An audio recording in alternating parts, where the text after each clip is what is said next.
Mari kita bersatu dalam doa. Tuhan, terima kasih untuk kasih karunia dan berkat penyertaan-Mu kepada kami.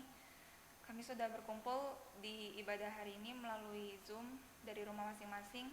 Kiranya Engkau memberkati supaya ibadah kami bisa berjalan dengan lancar dari awal hingga akhir, dan firman Tuhan yang kami dapatkan hari ini bisa menjadi pedoman bagi hidup kami.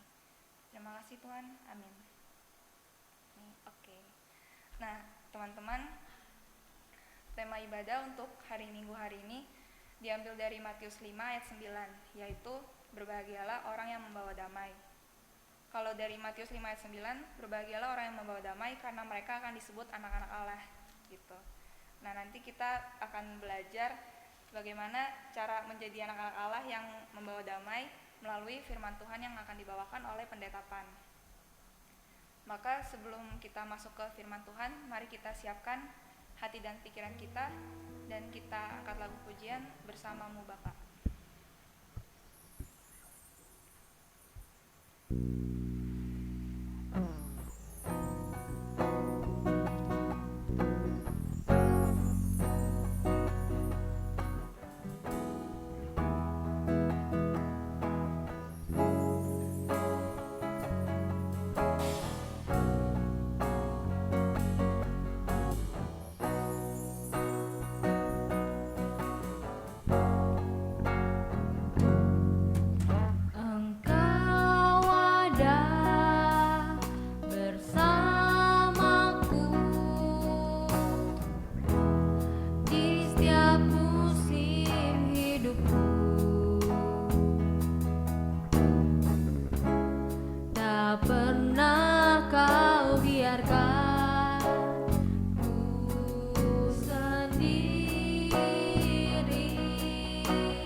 Ragukan kasih-Mu,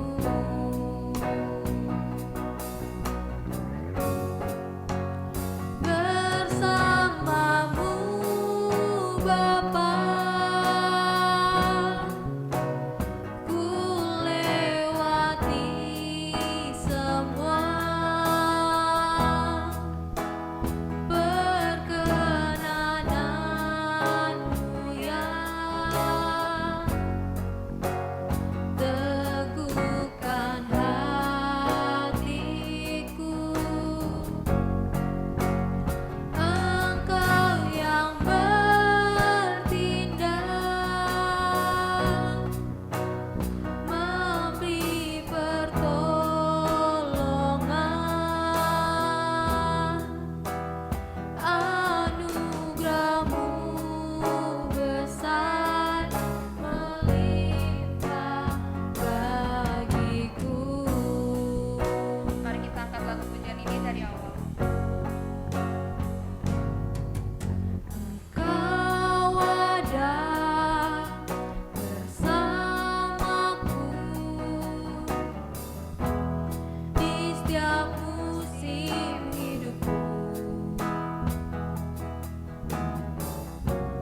Tak pernah Kau biarkan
kita berdoa.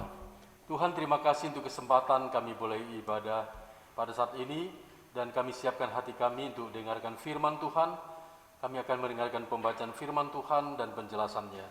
Ya Roh Kudus mengurapi kami, hamba-Mu yang terbatas, mampukanlah, dan juga kami yang mendengarkannya. Kami dapat mengerti dan juga kami dapat lakukan dalam kehidupan kami, sebagai bukti kami mengasihi Tuhan dengan sungguh-sungguh. Bicara pada kami Tuhan, kami siap mendengarkannya. Dalam nama Tuhan Yesus Kristus kami berdoa. Amin. Shalom saudara sekalian, apa kabar semuanya? Ya puji nama Tuhan, kiranya kita semua sehat dan tetap teguh dalam iman di tengah situasi yang sulit yang kita alami saat ini. Pandemi masih berlangsung, sehingga kita tidak bisa tatap muka dan hanya bertugas saja yang boleh ada di gereja karena pandemi ini. Baiklah, firman Tuhan pada saat ini untuk kita adalah dari Matius, bagian daripada khotbah Yesus di bukit, karena disampaikan di atas bukit ya. Jadi kita tiba di ayat yang ke-9. Saya akan membacakannya untuk kita. Berbahagialah orang yang membawa damai, karena mereka akan disebut anak-anak Allah. Ya, kalimatnya simpel ya. Dan kita tahu bahwa pengajaran Yesus ini dikagumi oleh tokoh dunia, salah satunya Mahatma Gandhi. Dia mengagumi sampai ucapan bahagia ini diukir di ruang kerjanya ya, ditempel di dinding besar, ya, ukiran hurufnya indah, dan dia kagum dengan tokoh ini. Tetapi yang mengecewakan dia kagum dengan Kristus, tapi dia tidak kagum dengan pengikut Kristus. Ini yang merupakan teguran nyata dalam kehidupan kita ya. Berbahagialah orang yang membawa damai. Kata berbahagia ini sama dengan diberkatilah orang yang membawa damai. Ini berarti bahwa kalau saya dan saudara mau damai, rasakan damai sejahtera, ya kita harus membawa damai itu ya. Mau diberkati harus membawa damai itu. Dikatakan karena mereka akan disebut anak-anak Allah. Kebalikannya, kalau kita buat rusuh, tidak bawa damai, berarti kita bukan mencerminkan kita anak-anak Allah, sekalipun kita disebut anak Allah. Ya saudara kasih dalam Tuhan Yesus, dalam terjemahan bahasa Inggris kan, blessed are the peacemaker, for they shall be called son of God. Ya, dia peacemaker. Ya. Jadi sangat penting peacemaker. Ya saudara kasih dalam Tuhan Yesus Kristus, ini bagian dari khotbah Yesus di bukit ini.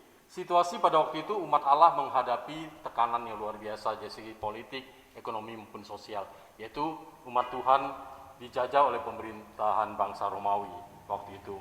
Sehingga pada waktu itu banyak yang memberontak, ya, menentang pemerintahan meskipun secara diam-diam ya. Ada gerakan underground atau di bawah tanah, mereka menentang pemerintahan yang resmi pada waktu itu.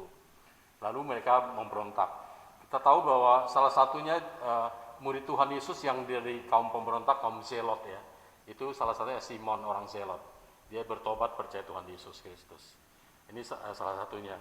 Jadi mereka mengharapkan figur pemerintahan yang sah yang akan menggantikan menjadi pemimpin pembebas pada waktu itu. Ya. Ya, kata damai sendiri kita tahu kalau bahasa Yunani Iren ya, Iren, dan bahasa Ibrani itu Shalom. Ya, kata ini mengandung arti yang sangat luas ya. Misalnya mengatakan bisa berarti suasana yang tenang, damai, tidak konflik atau tidak perang ya. Dan juga menunjukkan keadaan yang sehat, sejahtera, apalagi misal musim panen hasil melimpah dan sebagainya, itu ada shalom khusus gitu ya. Dia mengalami perlindungan Tuhan dan sebagainya. Itu maknanya dari peace itu sendiri. Tetapi kita tahu bahwa damai sesungguhnya, kenapa Yesus mengatakan berbahagia orang membawa damai?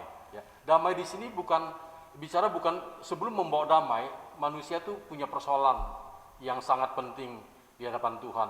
Allah menganggap itu serius. Persoalan manusia yang pertama bahwa damai sesungguhnya itu hilang dari hati manusia, dari hidup manusia ketika manusia jatuh dalam dosa.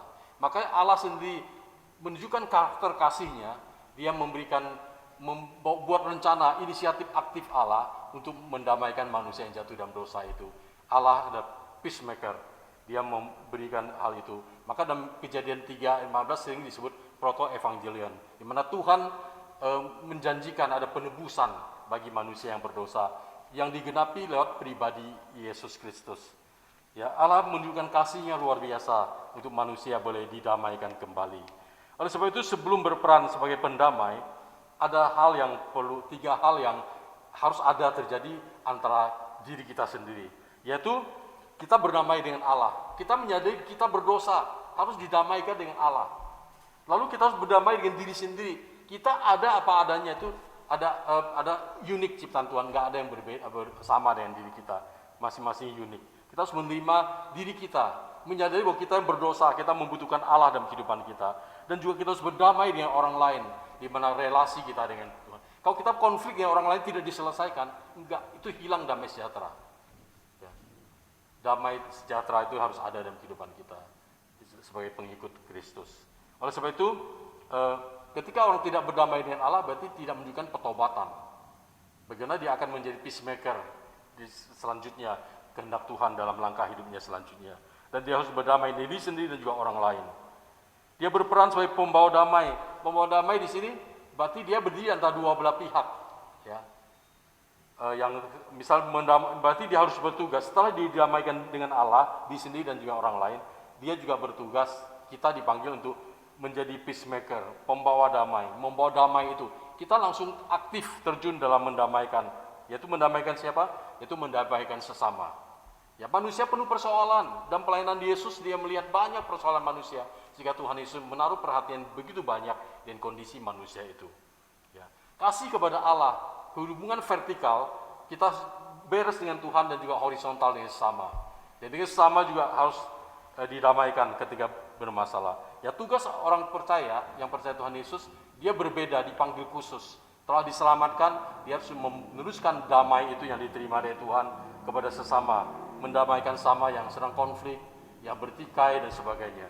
Nah, di mana kita hadir, kita harus tahu kita peacemaker, ya bukan peace breaker atau troublemaker gitu ya. Dimanapun, Tuhan katakan orang percaya adalah terang dan garam, bermanfaat, berdampak. Itu yang harus ada. Baik kita dalam keluarga, di tengah mungkin keluarga kita sedang konflik, keluarga kecil maupun keluarga besar. Di tengah pekerjaan kita mungkin atasan dan bawahan, sesama rekan dan semuanya kita ada konflik. Kita menghadapi, kita melihat, kita juga harus mendamaikan itu. Dan menjadi pendamai itu enggak gampang ya. Kita juga harus sungguh-sungguh mengasihi Allah, sungguh-sungguh mengasihi manusia. Dan ketika kita menjadi pendamai itu, kita harus di posisi yang tidak memihak. Di posisi yang tidak menyudutkan salah satu, tapi cari jalan tengah, nggak gampang. Ya. Nah, kita tahu bahwa selain kita mendamaikan sama manusia, kita punya tugas juga yang wajib.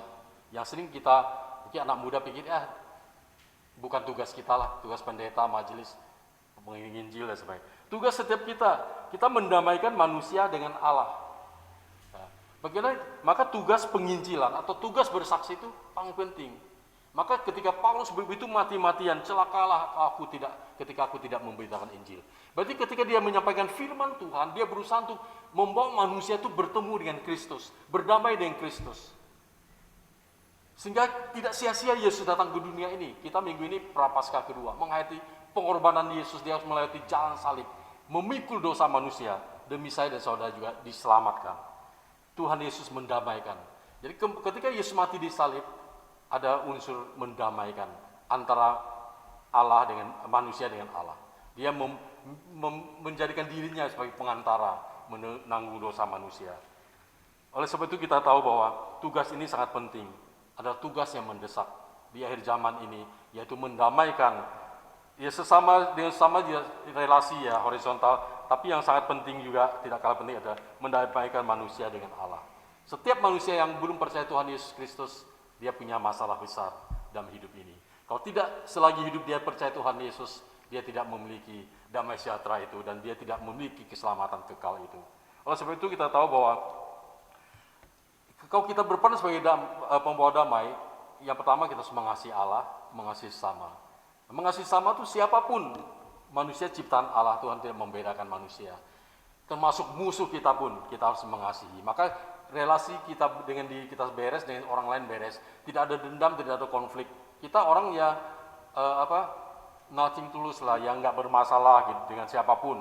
Jadi kita bisa masuk di tengah-tengah itu. Jadi nggak gampang ya. Peran sebagai peacemaker itu penting, tapi nggak gampang. Kalau kita tidak hidup takut akan Tuhan, menyerahkan seluruh hidup kita pada Tuhan, dunia akan semakin kacau. Ya. Sebenarnya di mana kita hadir, kita berperan menjadi garam dan terang, itu kita pembawa damai itu. Suasana harus ada progresnya yang baik gitu ya, bukan semakin buruk. Ya. Pendamai, ya, peacemaker itu, ya, mengasihi Allah, mengasihi manusia, memiliki hati yang cinta damai. Pemasmur mengatakan, aku cinta damai. Ya, tapi lawan-lawannya yang tidak demikian. Ya. Tutur kata juga hanya penuh damai. Kata-kata kita yang tidak pedas, tidak nyerocos, tidak pelin-pelan kita ngomong gitu ya, tapi yang menuduhkan, menguatkan gitu. Kata-kata yang membangun, membuat orang yang dengar tuh merasa ada aliran khusus gitu ya, rasa damai gitu ya ketika kita ngomong. Nah, selama ini bagaimana gitu ya, kita sebagai anak Tuhan, anak-anak muda ya, di lingkungan pekerjaan kita, di lingkungan keluarga kita, tempat pergaulan kita, ya, di tempat bisnis kita, tempat perkuliahan kita, di kantor, tempat kita kerja dan sebagainya, itu bagaimana gitu ya. Apakah rasa damai itu dirasakan oleh orang lain, terpancar dari diri kita yang mengasihi Allah juga mengasihi sama. Kita harus belajar dari pribadi Yesus Kristus. Yesus dalam pelayanan saya katakan banyak menghadapi persoalan manusia. Yang manusia perlu keselamatan. Dia melihat seperti domba yang tidak tergembalakan. Domba itu bisa sesat, bisa hilang, dan mereka bisa tenggelam di tengah dunia ini. Ketika ada di Yohanes 8 itu ada kisah perempuan yang ketakutan berbuat dosa. Para ahli Taurat dan para imam menyeret perempuan itu, membawanya di hadapan Tuhan. Tuhan Yesus dan dia letakkan di tengah-tengah. Menurut hukum Musa, perempuan ini harus dirajam atau dilempar batu hingga mati. Kita tahu bahwa Yesus adalah peacemaker sesungguhnya itu. Dia sabar. Dia memberi waktu untuk orang berpikir, tapi mereka mendesak gitu ya. Yesus tempat bungkuk duduk dan dia menulis ya sampai 2 kali gitu. Yesus katakan, ketika mereka mendesak, Yesus katakan, siapa di antara kalian yang tidak berdosa? Yang paling benar, silakan. Yang pertama ambil batu dan lempar kepada perempuan itu. Mereka berpikir, kemudian dia duduk dia nulis lagi. Ternyata mereka berpikir, orang-orang Farisi ahli Taurat yang taunya kebenaran, harusnya mereka peacemaker, tapi mereka malah menghakimi. Mereka membenci dosa tapi sekaligus membenci orang berdosa. Tapi Yesus peacemaker itu membenci dosa, tidak kompromi di dosa, tapi dia sungguh mengasihi manusia berdosa. Diberi kesempatan supaya manusia itu bertobat. Dan benar, satu demi satu mereka meninggalkan perempuan itu. Yesus katakan, kemana mereka? Adakah di antara mereka yang menghukum engkau? Yang merajam engkau? Perempuan itu bilang, tidak ada Tuhan. Yesus katakan, aku pun tidak menghukum engkau. Bukan berarti Yesus ikut berdosa atau dia kompromi, tapi dia kata, pergilah, jangan berbuat dosa lagi. Peacemaker, dia melihat situasi secara objektif dan memberi kesempatan pada orang berdosa untuk menyadari dirinya. Dan dia menyelesaikan problem perempuan itu.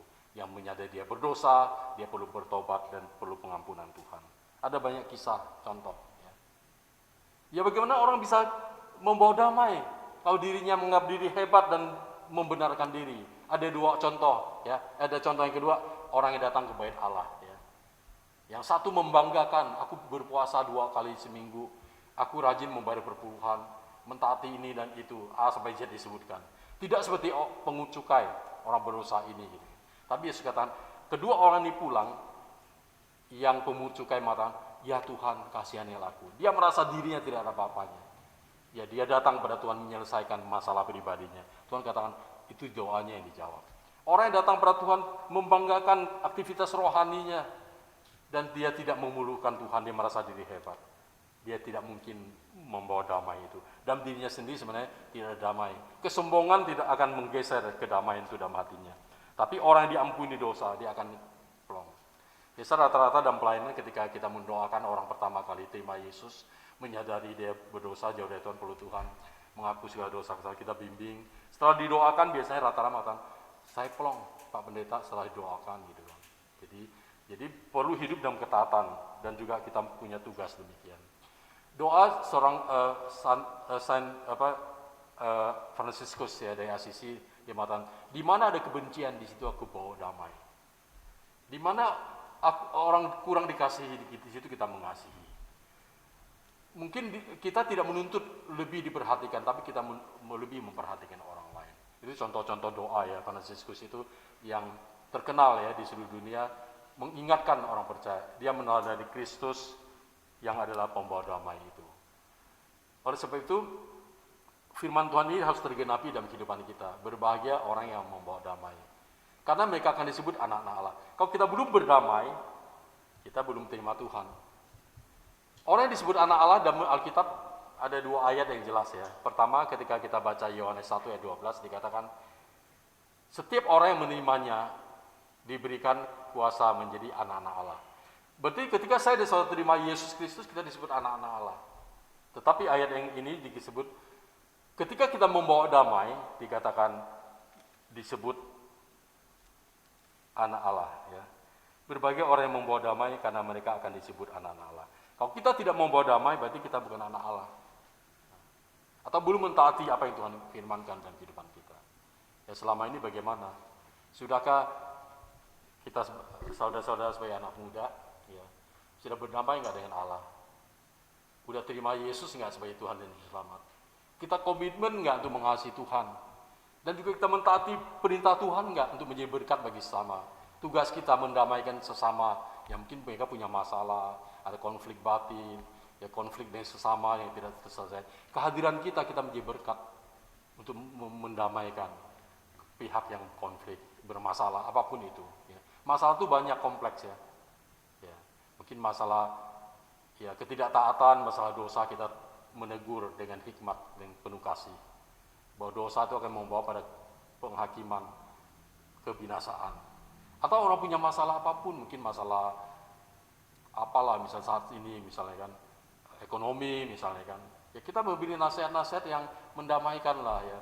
Semampu kita bisa membantu ya, secara personal maupun kita bersama orang lain secara komunal, ya, kolektif bisa menolong orang lain. Ya. Membawa damai, yaitu peran sebenarnya Tuhan telah mendamaikan kita.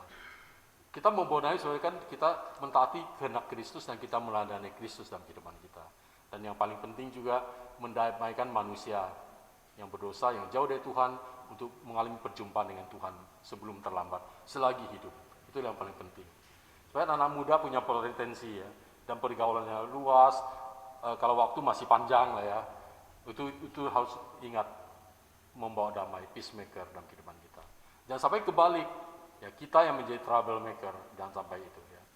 Kita tahu bahwa Roh Kuduslah yang akan menolong kita sehingga kita berbuah-buah dalam kehidupan kita membawa damai. Ya suasana damai itu sangat penting. Ya. Dunia semakin kacau tanpa Kristus. Ya.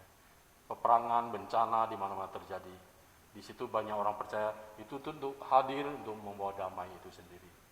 Ya di negeri kita banyak bencana ya, korban banjir, gempa, tanah longsor, tsunami dan sebagainya. Banyak orang berperang di situ ya. Selain mereka hadir, mereka juga dengan cara lain mereka juga tunjukkan bahwa mereka juga membawa damai. Agar orang yang dilayani, mereka juga tahu bahwa Kristus sesungguhnya ada peacemaker itu dalam kehidupan kita. Karena saudara sekalian, masih adakah konflik berlanjut dalam kehidupan kita? Masihkah kita ego dengan kehidupan kita, tidak peduli pada sesama kita? Tuhan ingin kita menaruh perhatian. Yesus berkeliling dari desa ke kota. Dia memberitakan Injil. Dia melihat banyak jiwa terlantar seperti domba yang tidak bergembala. Dia berkata, mintalah pada yang punya pekerja agar dia mengirim para pekerja.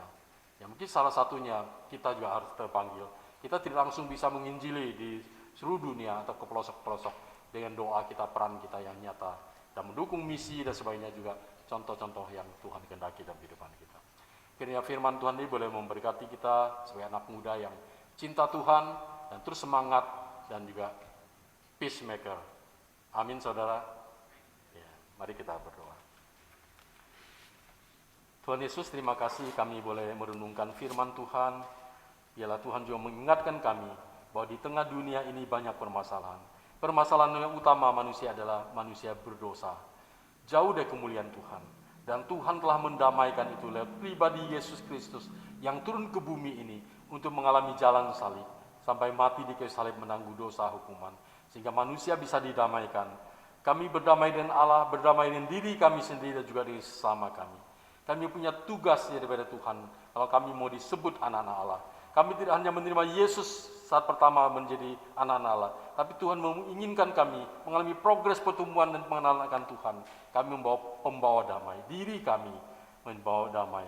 kalau kami sendiri sudah didamaikan. Menjadi pembawa damai perlu pengorbanan, perlu kasih yang tulus. Kami berdoa Tuhan mampukan kami, Roh Kudus dampingi kami Tuhan. Ketika kami berperan sebagai pendamai itu dalam kehidupan kami. Mendamaikan manusia dan sesamanya ketika bermasalah. Dan juga kami diingatkan juga untuk mendamaikan manusia dengan Allah.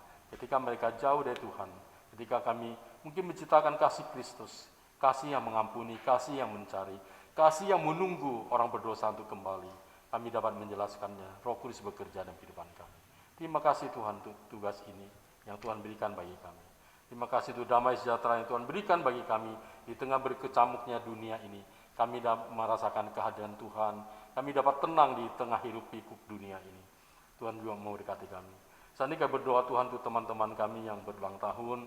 Kami untuk Baskoro, untuk Christian Sitorus, untuk Kesia Pasaribu, untuk Mutiara Simamora, untuk Ferry Andrian, dan juga Marta. Tuhan juga memberkati. Dia bertambah usia saudara kami, orang-orang muda ini.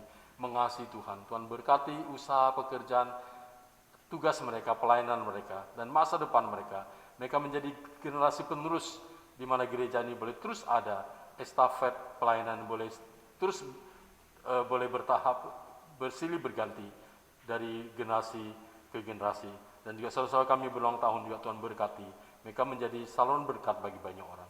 Apapun pergumulan saudara kami ini, kami yakin Tuhan yang setia, yang telah menolong mereka tahun-tahun yang lalu, Tuhan yang sama juga akan memampukan mereka menghadapi sepanjang tahun ini.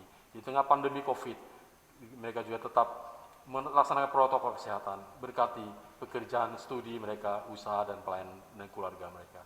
Terima kasih Tuhan. Inilah doa kami yang kami panjatkan dalam nama Yesus Juru Selamat kami. Kami berdoa. Amin.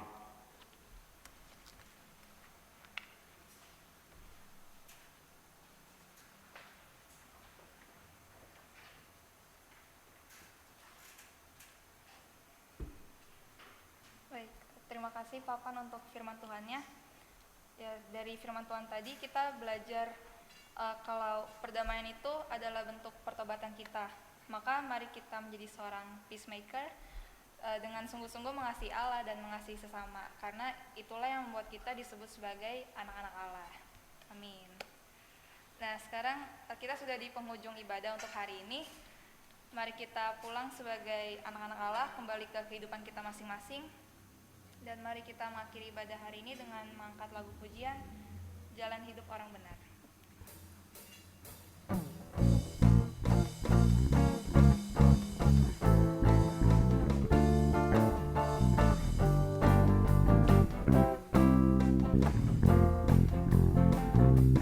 Jalan hidup orang benar diterangi oleh cahaya firman Tuhan. Jalan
Segala puji hormat syukur kami naikkan kepadamu Tuhan, karena kebaikan Tuhan memungkinkan kami ada persekutuan yang indah, meskipun tidak tatap muka, via Zoom, tapi tidak mengurangi hikmat dan semangat kesungguhan kami mencintai Tuhan. Kami telah memuji nama Tuhan, kami telah mendengar kebenaran firman Tuhan. Bila kami membawa nama Kristus dimanapun kami berada, orang lain lihat Yesus dalam hidup kami, boleh membawa damai, mendamaikan sama kami manusia dengan Tuhan, sehingga banyak orang boleh kenal Kristus di akhir zaman ini. Berkati semua kami, terimalah berkat Tuhan. Kasih karunia Tuhan Yesus Kristus dan kasih Allah dan persekutuan Roh Kudus menyertai kamu sekalian. Amin.